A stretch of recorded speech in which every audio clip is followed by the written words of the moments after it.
기자회견을 시작하겠습니다. 바로 말씀을 드리겠습니다. 한국 정치에 이익이 있습니다. 새로운 길을 열겠습니다. 우선 불의의 정치 테러로 몸과 마음에 큰 상처를 입은 이재명 대표께 위로를 드립니다. 빠른 쾌유를 빕니다.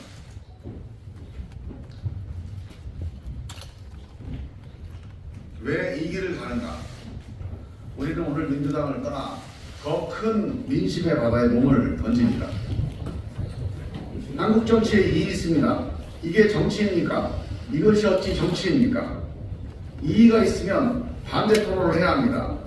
토론과 설득이 없는 정치가 어디 있습니까? 토론과 설득이 없는 정치도 있습니까? 노무현이 3당 합당을 반대하며 손들고 외친 말입니다. 당시 노무현의 절규 중에 회의라는 단어를 정치라는 단어로 바꾸기만 한 것입니다. 우리 세 사람의 심정이 이렇습니다. 우리는 왜 이 길을 가는가? 정치적 유불리를 따졌다면 이 길을 가지 않았을 겁니다. 이재명 정치와 싸우는 것도 우리의 목표가 아닙니다. 우리가 이 길을 가겠다고 결심한 가장 근본적인 이유는 양심 때문입니다. 이 비정상 정치에 숨죽이면 그냥 끌려가는 건 더 이상 못하겠습니다. 민심 때문입니다. 어느 쪽도 선택할 수가 없다는 민심이 3분의 1이 넘는데 여기에 응답하는 정치가 있어야 합니다. 윤석열 정권의 독선과 독주, 무능과 무책임을 심판해야 합니다. 그러나 지금 이재명 체제로는 윤 정권을 심판하지 못합니다. 윤 정권을 반대하는 민심이 60%지만 민주당을 향한 민심은 그 절반밖에 안 됩니다. 나머지 30%의 국민은 윤 정권이 이렇게 못하는데도 민주당은 지지하지 않겠다고 하는 겁니다. 그러나 민주당은 미동도 없습니다. 그냥 이재명 중심의 단결만 외치고 있습니다. 끝내 윤 정권 심판에 실패할 것입니다. 우리는 방탄정당, 패권정당, 팬덤정당에서 벗어나자고 호소했습니다. 하지만 거부당했습니다. 삼총리께서 진심 어린 충고를 했지만 어떤 진정성 있는 반응도 없었습니다. 선거법 문제를 대하는 태도에서는 절망했습니다. 내가 대통령 되는 것보다 다당제 민주주의로 가는 게 더 중요하다. 이 대표 본인이 한 말입니다. 의원총회와 전당대회 결의까지 있었습니다. 이 약속을 선거 유불리를 이유로 뒤집는다면 정치적 시기는 바닥이 난 것입니다. 기득권 정치에 높은 담장을 허물고 누군가는 길 하나를 내야 합니다. 우리가 이 기득권 정치에 책임이 없어서 나서는 게 아닙니다. 이렇게라도 책임을 다하려고 하는 것입니다. 우리가 어디까지 길을 낼지 모르지만 우리 뒤에 오는 새로운 이들이 이어다닐 수 있는 정도라도 길을 낸다면 보람이 있을 것입니다. 50%의 민심이 새로운 정당이 필요하다고 합니다. 기득권 정치에 대한 불신은 이미 임계점을 넘었습니다. 기성정당 내부의 혁신 동력은 소멸했습니다. 전체주의적 기득권 양당제로는 변화된 한국 사회와 시민의식을 담아내는 것이 불가능합니다. 이제는 다당제 민주주의로 가야 합니다. 기득권 양당만으로는 누가 집권해도 누가 다수파가 돼도 독주와 묻지마 반대의 악순환에서 벗어날 수 없습니다. 진영 논리를 뛰어넘어서 시시비비를 가릴 새로운 정치 세력이 반드시 필요합니다.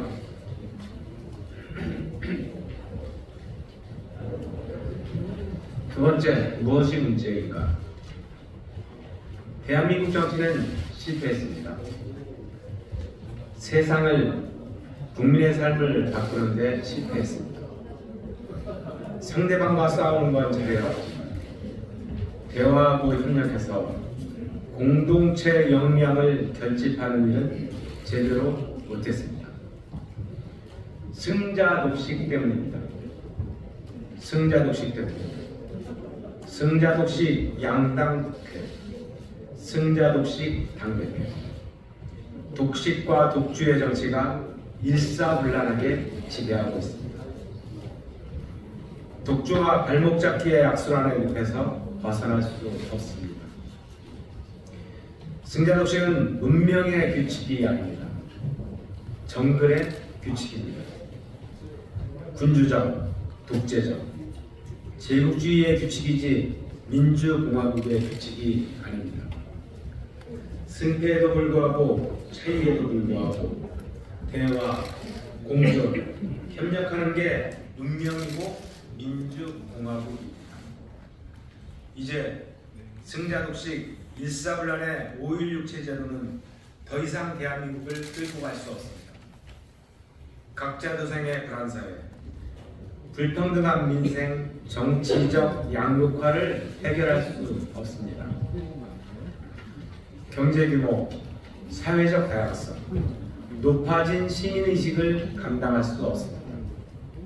글로벌 대전환의 위기를 헤쳐나갈 수 없습니다. 지난 2022년 대선에서 국민은 이 기득권 정치를 심판하기 위해 여의도 정치에 물들지 않은 두 사람을 대통령 후보로 뽑았습니다. 그러나 윤석열 정치도 이재명 정치도 실패했습니다. 오히려 지난 2년간 우리 국민은 한 번도 경험하지 못한 최악의 승자독식 기득권 정치를 지켜보고 있습니다. 헌법이 보장한 대통령의 제2후보권을 가족에 대한 수사를 막기 위해 헌법이 보장한 국회의원 불체포 특권을 개인 사법 방어에 사용하고 있습니다. 누군가는 이 흐름을 끌어내야 합니다. 방탕과 패권, 적대와 무능, 독식과 독주의 기득권 정치를 타파해야 합니다. 이 적대와 대결의 승자독식 정치, 정글의 정치를 바꾸지 않고는 세상을 바꿀 수 없습니다. 양극화와 국제도생으로 내몰리고 있는 한 사람의 불안하고 고독한 삶을 바꿔낼 수 없습니다.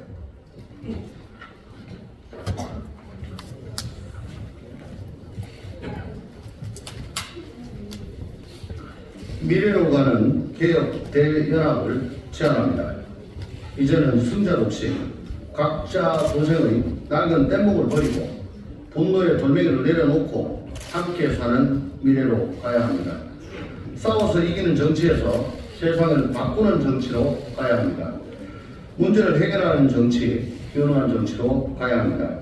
기득권 정치의 목적은 단지 이기는 겁니다. 우리는 그런 기득권 정치에 다시 한번 질문합니다. 이기면 무슨 소용이냐? 국민의 삶은 더 어려워지고 우리의 미래는 더 불안해지고 국민은 더 갈라지고 있는데 정권을 잡은 듯 200석을 차지한 듯 도대체 무슨 소용이냐고 묻고 싶습니다.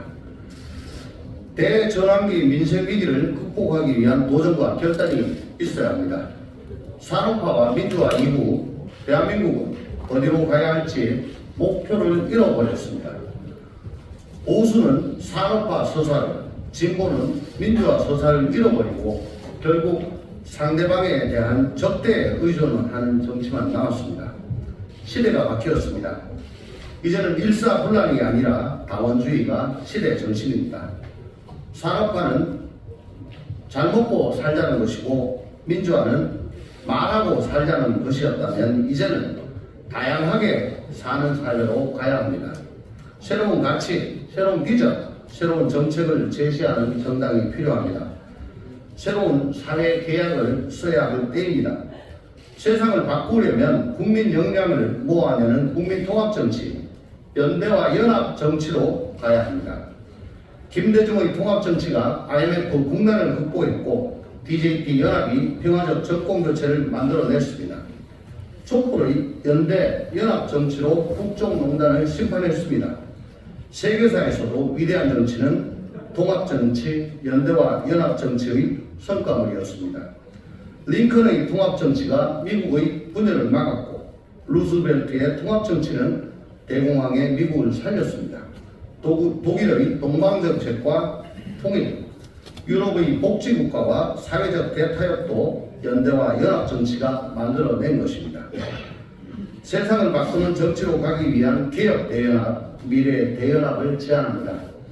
자기 기득권을 내려놓을 각오가 되어 있다면 모든 세력과 연대하고 연합할 것입니다.